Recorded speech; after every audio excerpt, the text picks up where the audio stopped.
خانم جوادیان 2 روز درگیر چی هستین؟ گفتین وقتتون رو گرفته. درگیر این چیه این خانم یه جوادیان؟ دستگاه خردکن کوچولوه. یه دستگاه خردکن خریدم که وقتی لازم هست مثلا یه مش سبزی کوچیک یا مثلا یک دو تا گردو یا مثلا یه هویج خیلی کوچیک، خیلی خوب کارش خوب بود. از این خردکنای تنابی است اینجوری کار می‌کنه. آها.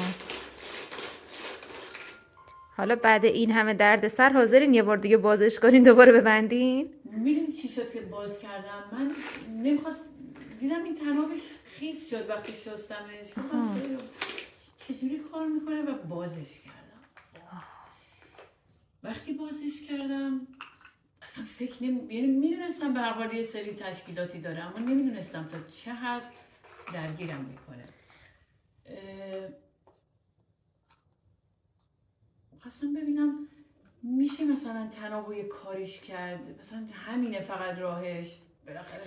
یعنی میخواستین طور دیگه ای حرکت کنه یا مثلا نه تو معرض آب و مواد اونا نباشه؟ آره میخواستم ببینم حالا که خیس شده چه کار میتونم باش بکنم. خیلی پیچیده به نظر میاد. فکر میکنم اصلا این کندنش مشخصه. این که در آوردم اون موقع خب دیدم که آره یه محوری هست میگرده و اینا، خب این هست اینا. بعد این صداهای تق تق شنیدم. خدا این تق تق چی میتونه باشه؟ اینا رو هنوز ندیده بودم. بعد دیدم که خب این فنره است، آره میچرخه اینا، هی با این حالت با این یه صدای تق شنیدم. تا بیام به خودم بیام که این چیه، حالا دیگه الان که میدونم اینا، این دو تا قطعه رو میذارم کنار. تا بیام به خودم بیام این چیه. یعنی واقعا دلم میخواد که این صحنه خودش تکرار بشه، چون انقدر اومدم اینو هی چرخوندم ولی برابر نشد. اوه خانم جوادیان من اصلا نفهمیدم اینا کجا پرید بیرون. وای این چیه؟ خدای عجب نواریه، عجب چیز جالبیه، چه سحری. انگار چند تا تلو به هم پیچوندن. اصلا نگم برات. یعنی در تمام پریشب ساعت 3:15 از خواب بیدار شدم، دیدم حالا ساعت 12 شبم خوابیدم. 12 شب به این دلیل خوابیدم که 11 تا 12 اومدم اینو باز کردم تا ببندمش، موفق نشده بودم. دوباره 3 شب بیدار شدم، گفتم من که دیگه خوابم نمیبره، بس بشینم اینو درست کنم. اومدم با چت جی پی تی صحبت کنم. چت جی پی تی گفت عکس بفرست. عکس اومدم بفرستم، گفت تو محدودی نمیتونی عکس بفرستی. اومدم سراغ بی مای آیز. بی مای آیز همیشه فیلتره، خیلی همیشه بده. فیلتره. ولی عکس رو که سند کردم شیر کردم با بی مای آیز، رفت تو بی مای ای آی که هوش مصنوعیه و یه توضیح داد. گفتم ببین فقط من بگو من اینو چجوری درست کنم، والا عکس چجوری من از این عکس بگیرم، چی میفته چی نمیفته، چی داریم. بی مای ای آی به من گفتش که این فنره مال توی این نیم کاسه هست. آها. من حالا اینو دور این میپیچیدم. اصلا میگم که من همش تو فیلمام دارم اعتراف میکنم به اینکه آدم بیهوشیم. نه ولی اینو بپیچم دورش، اینو بپیچم خلاصه نگم برات. حتی میدونستم که حتی این حلقه‌ای که اینجا هست تاثیر داره، باید کشیده بشه. این قلابی که اینجا هست باید نگه داره. اینا رو میدونستم. اون اطلاعاتی که چیز به من داد، هوش مصنوعی بی مای آیز من داد. تا بالاخره آره میگفت فنرش چه شکلیه، فنره یا اینکه یه نوار بلنده. خوشم اومد که اینو میدونست. بعد گفتم آره یه نوار بلند فلزیه و گفت آره این باید توی نیم کاسه بشه بره و باید حالا در طول کار بهت میگم دیگه چی گفت. باید این قلاب به یه چیزی در بیرون این نیم کاسه گیر کنه و این نیم کاسه یک زبانه‌ای داره. مثلا یه چیزای ریز به راحتی ممکنه لمس نشن، مگر اینکه شما از قبل بدونید که وجود دارن اصلا. حتی آره یه کار مشابهی انجام داده باشی از قبل، بدونی که آره خب این باید انجام بده. یا موقعی که خب آدمای محاسبه گری هستیم، مثلا من میدونستم این فنر در طول کار باید حرکت کنه. من اگه اینو وسط این نیم کاسه بذارم خب حرکت نمیکنه. چی اینو حرکت میده که این جمع میشه؟ الان دارین رو جا میزنین. حالا میمدم جا بزنم. این برای این قلابه کم بود زیاد بود. این خب این الان برای این بزرگی باید بیشتر جمع بشه. درسته. خانم جوادیان اونجوری که میپیچونین لبه‌هاش تیز نیست؟ لبای این تیز نیست ولی نوک قلابه خدا نوکش. نکنه دست کسی بشه. یعنی بی هوا برخورد کنه آسیب زننده است. خیلی شانس آوردین که آره اینجاش که داشت یه بار که پرید فهمیدم که یه چیز جهنده این تو هست و هی باید مراقب باشم. یه بار که صدا داد از طرفی از اولم میدونستم باید یه فنری، ولی اصلا فکرشو نمیکردم که یه همچین نوار بلندی و اونم خیلی تاکید کرده بود مراقب باش این نوارا رو هم نره، شیک بمونه. هم سطح این باشن شیک همش. بمونه رو اون نگفت ولی برداشت آزاد شماست. خب جا خوب؟ نه یه نمیدونم صدایی اومد.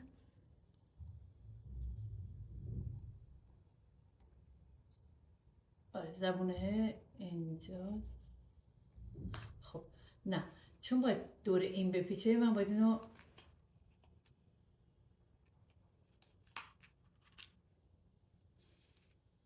این طرفی بذارم.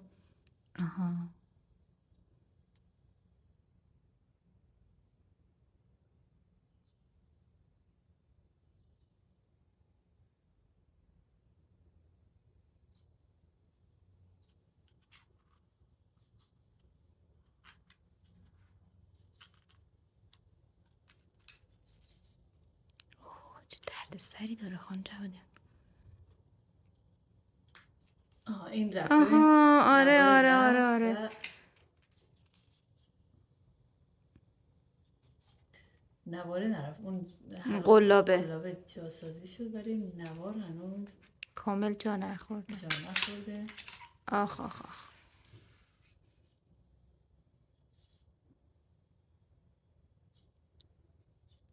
اون حلقه‌ای که این سمتشه باید کجا قرار بگیره؟ قلابه نه این یکی. این بعد از چندین بار درست کردن به این نتیجه رسیدم که این باید کجا بگیره. یه بارم البته اون گفته بود این باید به اون محور بالایی گیر کنه. حالا مثلا تو محور بالایی همونطور که پیدا کردن یه زبانه در اینجا کار پیچیده‌ای بود برای من. پیدا کردن یک زائده‌ای روی اون محورم کار راحتی نبود.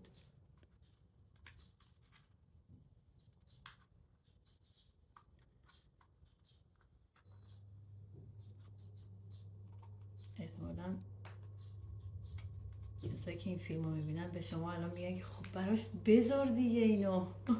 شاید باور نکنن کسایی که میبینن ولی من نمیتونم اونو اونجا جا بذارم. واقعا کار سختیه.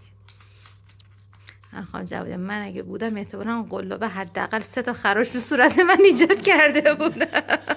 صورت هر کسی ممکنه ایجاد کنه. آره. نه حالا فکرم میخوای بگی اگه من بودم دیگه اینو مینداختم. نه پول داده بودم نمینداختم. چون سر شارژره خیلی به من گفتن که ما بودیم اونو مینداختیم دور. حالا بماند که مشتری هم داشتین میگرفتین سر شارژر. آره جالب بود.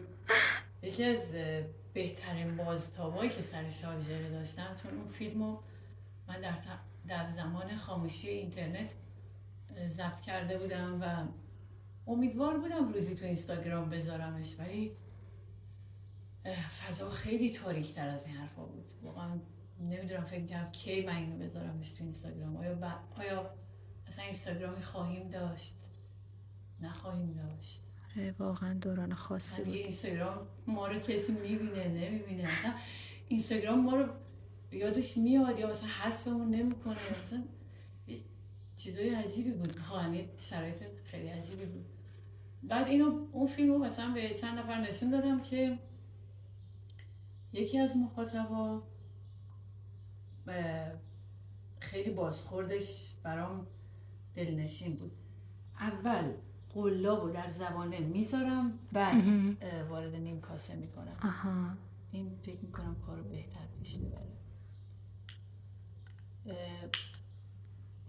بازخورد این بود که نگفت آفرین، نگفت باریکلا، نه هیچی، فقط گفت من یه شارژر دارم که خراب شده ولی حیف که شکسته، اگر نشکسته بود حتما میآوردم شما تعمیرش کنی. به دایره بزرگتر هنوز. خانم جوادن چه حوصله‌ای گذاشتین برای این وسیله شما. الان تو چه حوصله‌ای داری که داری اینو نه بابا من دارم لذت می‌برم. تماشا میکنی؟ من و کلاغ سیاه کوچولوتون با هم داریم به شما نگاه میکنیم. سلام سیاه علیکم. کوچک من. آره سیاه قشنگ اون از اون زاویه داره پوشش میده ماجرا رو. سیاه کوچک من ناظر همه تلاشای من هست، چه اینجا وقتی دارم برای نسل مانا میخونم، مینویسم، کار میکنم با لپتاپ، آخه بعد چه این کارا رو میخوام انجام بدم. همه جا جاش یه جاییه که اصلا تو آشپزخونه غذا درست کردن و همه چی رو میبینه.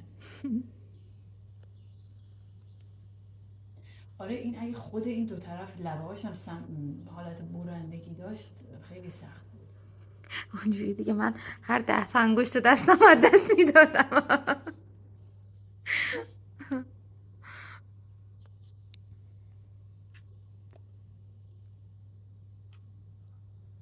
مرحله حساس.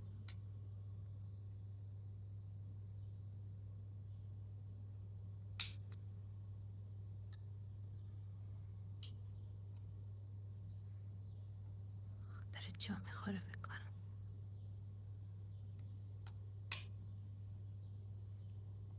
تمام؟ این بله. بالاخره. خب مرحله بعدی چیه؟ مرحله بعدی اینو ببین، این طرف خب این گرده داره یه زایده اینجا داره این. آها یه فرو رفتگیه. نه آها یه برآمدگیه که دو طرفش فرو رفتگیه. درست دارم میبینم؟ نه یه فرو رفتگی دو طرف، این زبان است اینم.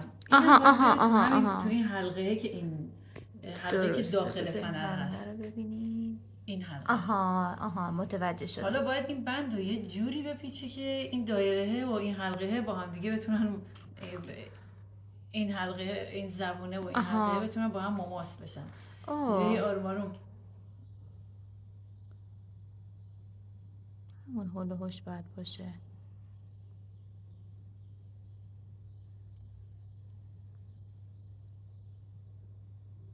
همین جاست قاعدتا. آره حسیه. آره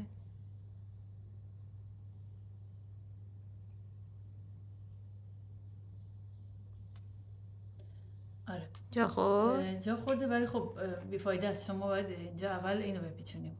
آها یه مرحله رو جا انداختیم. نه اینو فهم خواستم جاشو نشون بدم. و جرأت این که دستم از اون فنر بردارم ندارم. چون به کاسه مرتبطه و این کاسه اگه حرکت کنه ممکنه اون هم فنرم آره میل پریدن داشته باشه. آدم میده فرفره میفته. این که دست منه میپیچین. آره از اینه که میپیچیم یهو نخو ول میکنیم و میچرخه. خیلی هم سخت بود. من هیچ وقت یاد نگرفتم اونو.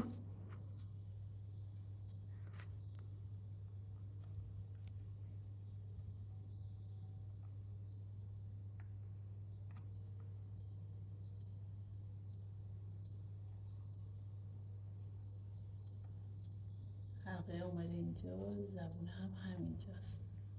بعد میدونین یه کاری هم هست که اصلا انگار حتما باید مثلا یه نفر اون کار رو انجام بده. اصلا نمیشه اینو مشترک انجام داد. چند روز پیش دوست عزیزی بعد از سالهای خیلی دور به من زنگ زده بود. تجویزهای عجیب غریبی میکرد در مورد تنهایی من. بله بهش گفتم ببین تو نمیدونی این تنهایی من چقدر ارزش داره و این حرف رو نمیزدی. من در تنهایی ذهنم متبلور میشه، فکر میکنم.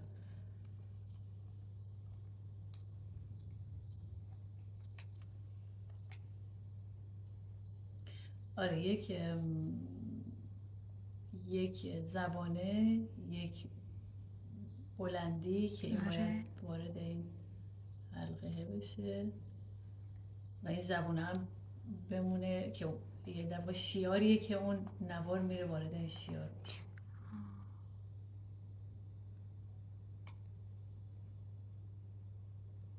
از هوش مصنوعی که میخواستین کمک بگیرین تک تک اجزای اینو عکس گرفتین براش فرستادین؟ اول نه دیگه، اول همینجوری رو زمین پخش بود، بعدم گفت که خب بعد گفت که چند تا عکس دیگه هم به من بده. آها. آره گفت عکس بده، گفت م، مثلا عکس قطعات رو بده به من. گفت یکی دو عکس دیگه بعدش گرفتم. آها درست. آره چون قسمت اد پیکچر داشت که میتونستیم تو همون چت بهش عکس اضافه کنیم. این امکانو یه چت جی پی تی رایگان به ما نمیده، ولی بی مای آیز میده. بی مای آیز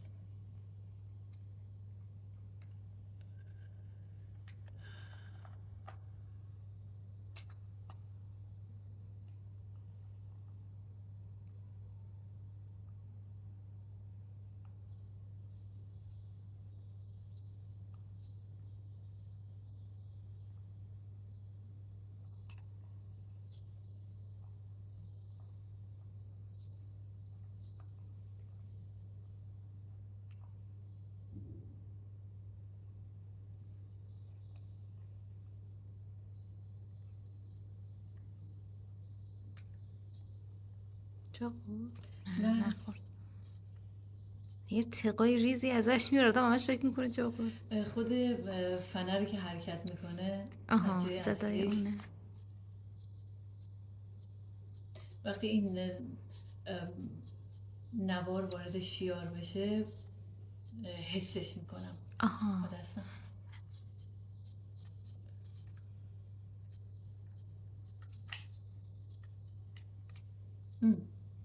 رفت. خب خدا رو شکر. واقعا حسیه، چون من متوجه نشدم اصلا. آره حسیه. من یه روز به خواهرم گفتم که موقع بستن زیپ کیپ آها. گفتم که شما آدمای بینا چجوری میفهمین زیپ کیپ بسته شده؟ این خیلی حسیه. گفت من نمیدونم بقیه آدمای بینا چجوری میفهمن، من سعی میکنم نابینایی ببندم. خیلی پاسخ سنجیده‌ای بود.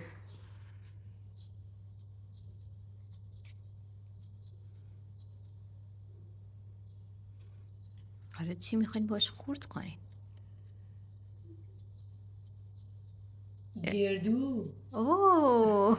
برای توی سالادا گردو. آره.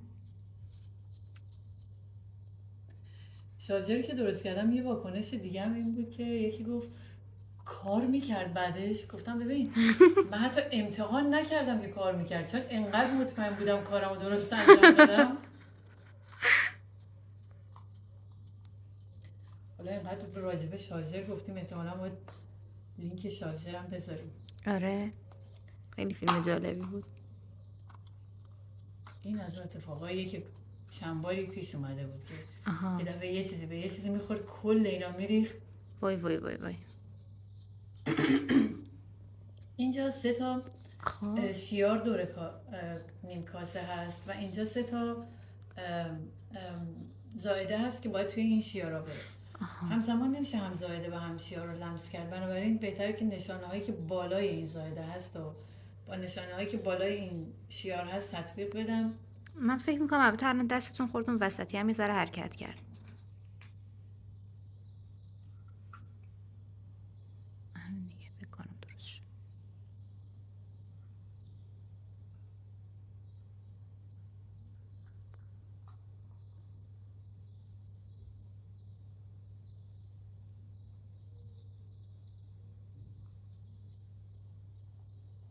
خودش دفترچه راهنما نداشت هیچی اصلا. نداشت، فقط یه کاغذ داشت. اون کاغذش فکر کنی کار میکنه؟ انشالله انشالله. میدونی چند بار زدم نخه در نمیومد یا در میومد. وای نه تو رو خدا. بذارید من بیام این چرخش شاید نزدیکتر ببینیم. خب من میام کار نمیکنه. نه چرا کار نکنه؟